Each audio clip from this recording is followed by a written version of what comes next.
Hello guys, welcome back to my channel. ഇന്ന് ഞാനൊരു made ഔട്ട്ഫിറ്റാണ് ചെയ്യാനായിട്ട് പോകുന്നത് കേട്ടോ. 5 to 6 year old കിഡ്സിൻ്റെ സൈസ് ഷാർട്ടിലാണ് ഞാനിത് ചെയ്യുന്നത്. സോ അതിൻ്റെ കട്ടിങ് ആൻഡ് സ്റ്റിച്ചിങ് നമുക്കൊന്ന് കണ്ടിട്ട് വരാം. ഈ ഒരു ഡ്രസ്സ് ചെയ്യാൻ ഞാൻ ഫോളോ ചെയ്യുന്ന സൈസ് ചാർട്ട് എന്ന് പറയുന്നത് 5 to 6 year old കിഡ്സിൻ്റെയാണ്. അതുകൊണ്ട് തന്നെ നമ്മൾ ഷോൾഡർ പോയിന്റ് കൊടുക്കുന്നത് 5.25 ഇഞ്ചാണ് കേട്ടോ. പിന്നെ കഴുത്ത് അകലം വന്നിട്ട് 2.5 ഇഞ്ച് കൊടുക്കുന്നുണ്ട്. കഴുത്തിറക്കം 2 ഇഞ്ചാണ്. അതായത് ഇച്ചിരി കയറിയിരിക്കുന്ന തരത്തിലുള്ള ഒരു റൗണ്ട് നെക്കാണ് ഞാൻ ചെയ്യാൻ ഉദ്ദേശിക്കുന്നത്. ഇനി നമ്മൾ ചെയ്യുന്നത്, നമ്മൾ ഓൾറെഡി മാർക്ക് ചെയ്ത ഷോൾഡർ പോയിന്റിൽ നിന്ന് താഴത്തോട്ട് ഒരു 1/2 ഇഞ്ച് ഞാൻ കൊടുക്കുന്നുണ്ട്. അവിടെ നിന്നാണ് നമ്മുടെ കൈക്കുഴി, അതായത് ആം ഹോൾ ഡെപ്ത് മാർക്ക് ചെയ്യുന്നത്. ഇവിടെ നമ്മൾ ഷോൾഡർ പോയിന്റ് എത്രയാണോ കൊടുത്തത് അതിൽ നിന്ന് 1/2 ഇഞ്ചും കൂടെ കൂട്ടിയാണ് ആം ഹോൾ ഡെപ്ത് ഞാൻ എടുക്കുന്നത് കേട്ടോ. ഇനി നമ്മൾ ചെസ്റ്റ് സൈസ് ആണ്, നമ്മുടെ ചെസ്റ്റ് റൗണ്ടിൻ്റെ 4/1 എടുത്ത് അതിനോടൊപ്പം 1/4 ഇഞ്ച് ലൂസ് കൊടുക്കുക. പിന്നെ നമ്മുടെ വേസ്റ്റ് ലെങ്ത്, അതായത് നമ്മുടെ ടോപ്പിൻ്റെ ലെങ്ത്, അത് ഞാനൊരു 8 ഇഞ്ച് കൊടുക്കുന്നുണ്ട്. അവിടെ തന്നെ നമ്മുടെ വേസ്റ്റ് സൈസ്, അതായത് 6 ഇഞ്ച് ഞാൻ കൊടുക്കുന്നുണ്ട്. അപ്പോൾ നമ്മുടെ ബേസിക് പാറ്റേൺ കഴിഞ്ഞു. ഇനി നമ്മൾ ചെയ്യുന്നത് നമ്മുടെ കൈക്കുഴിക്ക് ഷേപ്പ് കൊടുക്കുകയാണ്. അതായത് നമ്മളൊരു സെൻറ്റർ പോയിന്റ് കണ്ടുപിടിക്കുന്നുണ്ട്. പിന്നെ ചെസ്റ്റ് ലൈനിന് മുകളിലോട്ട് നമ്മൾ 1 ഇഞ്ച് മാർക്ക് ചെയ്യുന്നുണ്ട്. ഈ ആദ്യം കണ്ടുപിടിച്ച സെൻറ്റർ പോയിന്റിൽ നിന്ന് ഒരു 1/4 ഇഞ്ച് അകത്തോട്ട് എടുത്തിട്ടാണ് നമ്മൾ കൈക്കുഴി ഷേപ്പ് ചെയ്യുന്നത് കേട്ടോ. ഇനി ചെയ്യാൻ പോകുന്നത്, നമ്മുടെ ഷോൾഡറിൻ്റെ സെൻറ്റർ പോയിന്റ് കണ്ടുപിടിക്കുക. ആ ഒരു സെൻറ്റർ പോയിന്റും നമ്മുടെ ചെസ്റ്റ് ലൈൻ ഉണ്ടല്ലോ, ആ ഒരു ചെസ്റ്റ് ലൈനും കണക്ട് ചെയ്തുകൊണ്ട് നമ്മളൊരു യു ഷേപ്പ് വരയ്ക്കുക. യു ഷേപ്പ് അല്ല, ഒരു ഇച്ചിരി കേർവ് ആയിട്ടുള്ളൊരു ഷേപ്പ് വരയ്ക്കുക. അപ്പം ഈ ഒരു പാറ്റേണിൽ നമ്മളിപ്പോൾ ഈ വരയ്ക്കുന്നതിന് മുകളിലോട്ടുള്ള ഭാഗം നമ്മൾ വേറൊരു ക്ലോത്തിലാണ് ചെയ്യുന്നത്. ഈ വരയ്ക്കുന്നതിന് താഴോട്ടുള്ള ഭാഗം നമ്മൾ വേറൊരു ക്ലോത്തിലാണ് ചെയ്യുന്നത്. അത് നമുക്ക് ഈ വീഡിയോ ചെയ്തുകൊണ്ടിരിക്കുന്നതോടെ നിങ്ങൾക്കത് മനസ്സിലാവും. അപ്പം ഈ ഒരു പാറ്റേൺ തന്നെയാണ് നമ്മൾ ഫ്രണ്ടും ബാക്കും ട്രേസ് ചെയ്യാനായിട്ട് എടുക്കുന്നത് കേട്ടോ. ആകെ ഫ്രണ്ടിൽ മാത്രമാണ് നമ്മൾ ഈ ഒരു ഡിസൈൻ ഫോളോ ചെയ്യുന്നത്. ബാക്കിൽ പ്രത്യേകിച്ച് ഒന്നുമില്ല, സിബാണ് വരുന്നതേ ഉള്ളൂ. അപ്പോൾ നമ്മുടെ പാറ്റേൺ ഡ്രാഫ്റ്റിംഗ് കഴിഞ്ഞു. ഇനി നമുക്ക് കട്ടിങ് നോക്കാം. ഫാബ്രിക് ഞാനിവിടെ ചൂസ് ചെയ്തിരിക്കുന്നത് പ്രിൻറ്റഡ് കോട്ടനും പിന്നെ അക്കോബ ഫാബ്രിക്കുമാണ്. അപ്പോൾ നമ്മളിപ്പം വരച്ചു വെച്ചിരിക്കുന്ന പാറ്റേൺസിൽ നമ്മൾ ആദ്യം ട്രേസ് ചെയ്യുന്ന ബാക്ക് ബോഡീസ് ആണ്. അത് ഞാൻ നമ്മുടെ കോട്ടൺ ലൈനിങ്ങിൽ തയ്യൽ തുമ്പെല്ലാം ഇട്ട് ട്രേസ് ചെയ്ത് വെച്ചിട്ടുണ്ട്. അപ്പോൾ നമ്മൾ മെയിൻ ക്ലോത്തും കൂടെ ചേർത്ത് വെച്ചാണ് നമ്മളത് കട്ട് ചെയ്യുന്നത്. ഇത് ബാക്ക് ബോഡീസ് ആയതുകൊണ്ട് തന്നെ നമ്മൾ 1 ഇഞ്ച് നീക്കി വെച്ചിട്ടാണ് പാറ്റേൺ ട്രേസ് ചെയ്യുന്നത് കേട്ടോ. കാരണം സിബ് പിടിപ്പിക്കണം. അതുപോലെ തന്നെ നമ്മൾ സെൻറ്റർ കട്ടും കൊടുക്കുക. ഇനി ഫ്രണ്ട് ബോഡീസ് ചെയ്യാനായിട്ട് നമ്മൾ ഓൾറെഡി ഒരു ഷേപ്പ് കൊടുത്തിട്ടുണ്ടായിരുന്നു. ആ ഷേപ്പിൽ കൂടി നമ്മൾ ആദ്യം കട്ട് ചെയ്ത് മാറ്റുക. അപ്പം നമുക്ക് 2 പാറ്റേൺസ് കിട്ടിയിട്ടുണ്ട്. ആ 2 പാറ്റേണും നമ്മൾ ഈ 2 ക്ലോത്തിലായിരിക്കും ട്രേസ് ചെയ്തെടുക്കുന്നത്. അതിൽ ആദ്യത്തെ പാറ്റേൺ നമ്മൾ അക്കോബ ക്ലോത്തിലും ചെയ്യും. ഈ കാണുന്ന രണ്ടാമത്തെ പാറ്റേൺ നമ്മൾ പ്രിൻറ്റഡ് കോട്ടണിലും ആയിരിക്കും നമ്മൾ ചെയ്യുന്നത് കേട്ടോ. അപ്പോൾ അത് രണ്ടും നമ്മൾ ട്രേസ് ചെയ്തെടുക്കുക. അതിനോടൊപ്പം തന്നെ നമ്മൾ തയ്യൽ തുമ്പും കൂടെ ഇട്ട് വയ്ക്കുക. ഇനി നമ്മൾ ചെയ്യുന്നത്, ഈ 2 ഡിസൈനെയും സെപ്പറേറ്റ് ചെയ്യാനായിട്ട് ഞാൻ കുറച്ച് ഗ്യാദേഴ്സും കൂടി കൊടുക്കുന്നുണ്ട്. അപ്പോൾ അതിനായിട്ടുള്ള ഫാബ്രിക് സ്ട്രാപ്പാണ് ഞാനിവിടെ എടുത്തിരിക്കുന്നത്. അതിൻ്റെ സൈസ് ഞാൻ ഈ സ്ക്രീനിൽ കൊടുത്തേക്കാം കേട്ടോ.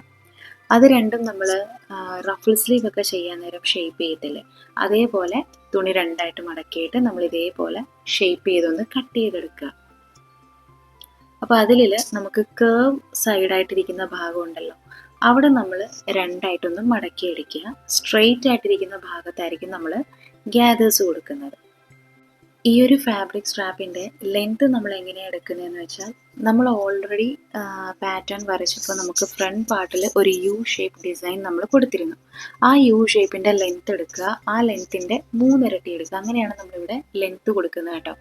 അപ്പോൾ ആ കിട്ടുന്ന ലെങ്ത്താണ് ഞാൻ 48 ഇഞ്ച് എന്ന് നേരത്തെ സ്ക്രീനിൽ കാണിച്ചത്. ആ 48 ഇഞ്ചാണ് നമ്മൾ ഇതേപോലെ ഗ്യാദേഴ്സ് ഇട്ട് ചുരുക്കി 16.5 ഇഞ്ചിലോട്ട് ആക്കുന്നത്, അതായത് 16.5 ഇഞ്ച്. ഈ 16.5 ഇഞ്ച് എങ്ങനെയാണ് കിട്ടിയെന്ന് വെച്ചാൽ, ഞാൻ ഓൾറെഡി പറഞ്ഞിരുന്നു, നമ്മൾ പാറ്റേൺ പേപ്പറിൽ ഒരു യു ഷേപ്പ് ഡിസൈൻ കൊടുക്കുന്നുണ്ട്. ആ യു ഷേപ്പ് ഡിസൈനാണ് നിങ്ങളിപ്പോൾ ഈ കാണുന്നത് ഫാബ്രിക്കിൽ. അതിൻ്റെ ലെങ്ത്താണ് 16.5 ഇഞ്ച്. അപ്പോൾ അതിൻ്റെ 3 ഇരട്ടിയാണ് നമ്മൾ ഫാബ്രിക് സ്ട്രാപ്പ് ഗ്യാദേഴ്സ് ഇടാൻ വേണ്ടിയിട്ട് ലെങ്ത് എടുക്കുന്നത്. അപ്പം ഈ 2 ഗ്യാദേഴ്സ് ഇട്ട് നമ്മൾ എടുത്തല്ലോ, അത് രണ്ടും നമ്മൾ ആ ഒരു യു ഷേപ്പിൽ വെച്ചൊന്ന് സ്റ്റിച്ച് ചെയ്തെടുക്കുക. അതിനുശേഷം നമ്മൾ പിന്നീട് നമ്മൾ അക്കോബ ഫാബ്രിക്കിൽ കട്ട് ചെയ്ത പാറ്റേൺ എടുക്കുക. അതിൻ്റെയും അതേപോലെ തന്നെ നമ്മുടെ പ്രിൻറ്റഡ് കോട്ടൺ, ഈ രണ്ടിൻ്റെയും സെൻറ്റർ പോയിന്റ് കണ്ടുപിടിച്ചിട്ട് നമ്മളിത് രണ്ടും ചേർത്ത് പിൻ ചെയ്തൊന്ന് സ്റ്റിച്ച് ചെയ്തെടുക്കുക. അപ്പം ഈ ഒരു ഡിസൈനിൽ നമ്മൾ പിൻ ചെയ്ത് സ്റ്റിച്ച് ചെയ്യുകയാണെങ്കിൽ നമുക്ക് കുറച്ചും കൂടെ നീറ്റായിട്ട് കിട്ടും. അല്ലെങ്കിൽ ഫാബ്രിക് തെന്നി പോകാനായിട്ടുള്ള ചാൻസ് ഉണ്ട് കേട്ടോ. അതായത് ഇതേപോലെ നമ്മൾ ആ ഒരു ഷേപ്പിനോട് ചേർത്ത് വെച്ച് പിൻ ചെയ്തിട്ട് ഒന്ന് സ്റ്റിച്ച് ചെയ്തെടുക്കുക. അങ്ങനെ നമ്മുടെ ഈ യോക്ക് ഡിസൈൻ നമുക്ക് നല്ല നീറ്റായിട്ട് തന്നെ കിട്ടിയിട്ടുണ്ട്. ഇനി നമുക്കിതിൻ്റെ ബാക്കിയുള്ള സ്റ്റിച്ചിങ് എങ്ങനെയൊക്കെയാണെന്നൊന്ന് നോക്കാം.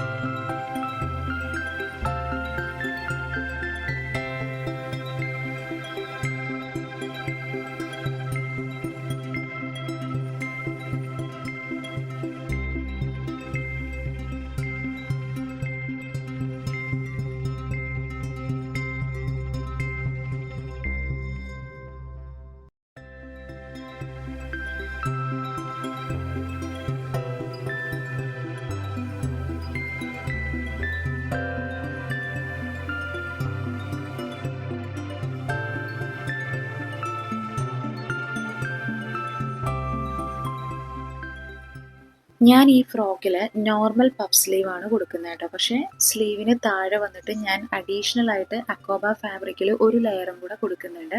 അതെങ്ങനെയാണ് ചെയ്യുന്നതെന്നുള്ള ഡീറ്റെയിൽഡ് വീഡിയോ ഞാൻ നെക്സ്റ്റ് വീഡിയോ ആയിട്ട് അപ്ലോഡ് ചെയ്യാം. അതുകൊണ്ടാണ് ഞാൻ ഈ ഒരു വീഡിയോയിൽ സ്ലീവിൻ്റെ പോർഷൻ ഞാൻ ആഡ് ചെയ്യാൻ കേട്ടോ. ഇനി നമ്മൾ ഈ ഒരു ഫ്രോക്കിന് സൈഡ് അടിക്കത്തില്ല, ഞാൻ ഫ്രണ്ട് സീം മെത്തേഡാണ് ചെയ്തിരിക്കുന്നത്. അതായത് നമ്മൾ ആദ്യം നല്ല വശത്തോടെ ഒരു സ്റ്റിച്ച് ചെയ്യും, അതിനുശേഷം നമ്മൾ തുണി തിരിച്ചിട്ടിട്ട് വീണ്ടും ഒരു സ്റ്റിച്ച് ചെയ്ത് കൊടുക്കും. സിബ് ഞാൻ ഇൻവിസിബിൾ സിബറാണ് കൊടുത്തേക്കുന്നത്. അപ്പം സിബ് അറ്റാച്ച് ചെയ്യുന്ന വീഡിയോ ഞാൻ ഓൾറെഡി ഇട്ടിട്ടുണ്ട്, അതുകൊണ്ടാണ് ഞാൻ ഇതിനകത്ത് ആഡ് ചെയ്യാൻ കേട്ടോ.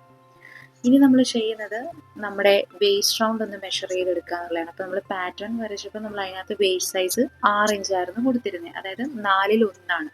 അപ്പോൾ ചുറ്റും എടുക്കുമ്പോഴത്തേക്കും നമുക്ക് 24 ഇഞ്ച് വരും. അത് നമുക്ക് കിട്ടിയിട്ടുണ്ട് കേട്ടോ. ഇനി നമുക്ക് സ്കേർട്ട് മേക്കിംഗ് നോക്കാം. അതിൽ നമ്മൾ എടുക്കുന്നത് കോട്ടൺ ലൈനിങ്ങും പിന്നെ നമ്മുടെ മെയിൻ ഫാബ്രിക്കുമാണ്. രണ്ടിൻ്റെയും ഹൈറ്റ് തയ്യൽ തുമ്പ് ഉൾപ്പെടെ ഞാൻ 15 ഇഞ്ചാണ് എടുത്തിരിക്കുന്നത്. ഞാൻ ഈ ഫ്രോക്കിൻ്റെ ടോട്ടൽ ഹൈറ്റ് 25 ഇഞ്ചാണ് കൊടുക്കുന്നത്. അതിൽ നമ്മുടെ വേസ്റ്റ് ലെങ്ത് 8 ഇഞ്ച് പോയി കഴിഞ്ഞാൽ ബാക്കി നമുക്ക് 17 ഇഞ്ചാണ് സ്കേർട്ട് പാർട്ടായിട്ട് കിട്ടുന്നത്. അപ്പോൾ ഈ 17 ഇഞ്ചിൽ നിന്ന് ഞാനൊരു 4 ഇഞ്ച് കുറയ്ക്കുന്നുണ്ട്, ബാക്കി നമുക്ക് 13 ഇഞ്ച് കിട്ടുന്നുണ്ട്. ഈ 13 ഇഞ്ചിനോടൊപ്പം 2 ഇഞ്ച് തയ്യൽ തുമ്പും കൂടെ ചേർത്താണ് നമ്മൾ ലൈനിങ്ങും മെയിൻ ക്ലോത്തും 15 ഇഞ്ച് ഹൈറ്റിൽ ഞാൻ എടുത്തിരിക്കുന്നത്. അപ്പം മെയിൻ ക്ലോത്ത് വന്നിട്ട് നമ്മൾ ഗ്യാദേഴ്സ് ആക്കിയും സ്റ്റിച്ച് ചെയ്യുക, ലൈനിങ് നമ്മൾ ഇതേപോലെ പ്ലീറ്റ് ഇട്ടും സ്റ്റിച്ച് ചെയ്യുക. എന്തുകൊണ്ടാണ് നമ്മൾ 4 ഇഞ്ച് കുറച്ചതെന്ന് വെച്ചാൽ നമ്മൾ ഈ ലൈനിങ്ങിന് താഴത്തോട്ട് 4 ഇഞ്ചിൽ അക്കോബ ഫാബ്രിക്കിൽ ഗ്യാദേഴ്സ് ഇട്ട് സ്റ്റിച്ച് ചെയ്യുന്നുണ്ട്. അതുകൊണ്ടാണ് ഞാൻ അങ്ങനെ ചെയ്തത് കേട്ടോ. അപ്പം മെയിൻ ക്ലോത്ത് കയറിയിരിക്കും, ലൈനിങ്ങിൽ അക്കോബ ഫാബ്രിക് താന്നുമിരിക്കും. ആ ഒരു ഡിസൈൻ വരാൻ വേണ്ടിയിട്ടാണ്. അപ്പം നമ്മളങ്ങനെ പ്ലീറ്റ് ഇട്ട് ഗ്യാദേഴ്സ് ഇട്ടും നമ്മൾ മെയിൻ ക്ലോത്തും ലൈനിങ്ങും ചെയ്തിട്ടുണ്ട്. അപ്പോൾ രണ്ടിൻ്റെയും ലെങ്ത്ത് നമുക്ക് 24 ഇഞ്ചാണ് കിട്ടുന്നത്. അതിനോടൊപ്പം 1 ഇഞ്ച് തയ്യൽ തുമ്പിൽ കൂടി ചേർത്താണ് 25 ഇഞ്ച് കിട്ടുന്നത്. കാരണം ഒരു സൈഡ് അടിച്ചാൽ മതിയല്ലോ, അതുകൊണ്ട് ഞാൻ 1 ഇഞ്ചാണ് എക്സ്ട്രാ തയ്യൽ തുമ്പ് വിട്ടത് കേട്ടോ. ഇനി എന്താ നമ്മൾ ചെയ്യുന്നത്, നമ്മുടെ ബോഡി പാർട്ടും സ്കേർട്ട് പാർട്ടും കൂടെ ചേർത്ത് അറ്റാച്ച് ചെയ്യുക. ആദ്യം നമ്മൾ മെയിൻ ക്ലോത്ത് മാത്രമാണ് സ്റ്റിച്ച് ചെയ്തെടുക്കുന്നത് കേട്ടോ. അപ്പോൾ ഇങ്ങനെ ചെയ്ത് കഴിയുമ്പോൾ അതിനുള്ളിൽ തയ്യൽ തുമ്പ് കാണും. അത് കാണാണ്ടിരിക്കാൻ വേണ്ടിയിട്ട് നമ്മൾ ഇതേപോലെ തുണി തിരിച്ചിടുക, അതായത് നല്ല വശം ഉള്ളിലോട്ടാക്കുന്ന രീതിയിൽ തിരിച്ചിടുക. അതിനുശേഷം നമ്മൾ അതിൻ്റെ ഉള്ളിലോട്ട് നമ്മുടെ ഈ കോട്ടൺ ലൈനിങ് പ്ലീറ്റ് ഇട്ട് തയ്ച്ചു വെച്ചിട്ടുണ്ടല്ലോ, അത് ഇതേപോലെ കയറ്റി വെക്കുക. എന്നിട്ട് വീണ്ടും നമ്മൾ ആ ഒരു വേസ്റ്റിൻ്റെ ഭാഗം ഒന്ന് ചുറ്റി സ്റ്റിച്ച് ചെയ്തെടുക്കുക. ഇങ്ങനെ വരുമ്പോഴത്തേക്കും നമുക്ക് തയ്യൽ തുമ്പ് കാണാണ്ട് ചെയ്യാനായിട്ട് പറ്റും. ഞാൻ എൻ്റെ എല്ലാ വീഡിയോസിലും ഈ ഒരു മെത്തേഡ്, 2 മെത്തേഡിലും നമുക്കിത് ചെയ്യാം. ആ 2 മെത്തേഡും ഞാൻ കാണിച്ചിട്ടുണ്ട്. ഞാനത് എപ്പോഴും പറഞ്ഞും തരുന്നുണ്ട്. നിങ്ങൾക്ക് കാണുന്തോറും അതൊന്നും കൂടെ ക്ലിയർ ആയിക്കോട്ടെ എന്ന് വെച്ചിട്ടാണ് ഞാനങ്ങനെ പറയുന്നത് കേട്ടോ.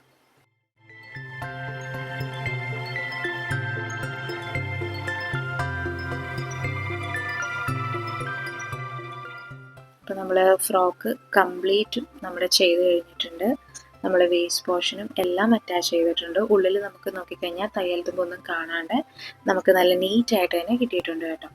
ഞാൻ ഓൾറെഡി പറഞ്ഞല്ലോ, നമ്മളൊരു 4 ഇഞ്ച് അഡീഷണൽ അക്കോബ ഫാബ്രിക്കിൽ എടുത്തിട്ട് നമ്മൾ ഈ ലൈനിങ്ങിനോട് ചേർത്ത് വെച്ച് കുഞ്ഞു കുഞ്ഞു ഗ്യാദേഴ്സ് ഇട്ട് അടിക്കുകയാണ്. അപ്പോൾ അങ്ങനെയാണ് ചെയ്യുന്നത്. അപ്പം 4 ഇഞ്ചിനോടൊപ്പം തയ്യൽ തുമ്പും കൂടെ ചേർത്താണ് ഞാൻ ഈ എടുത്തിരിക്കുന്നത് കേട്ടോ.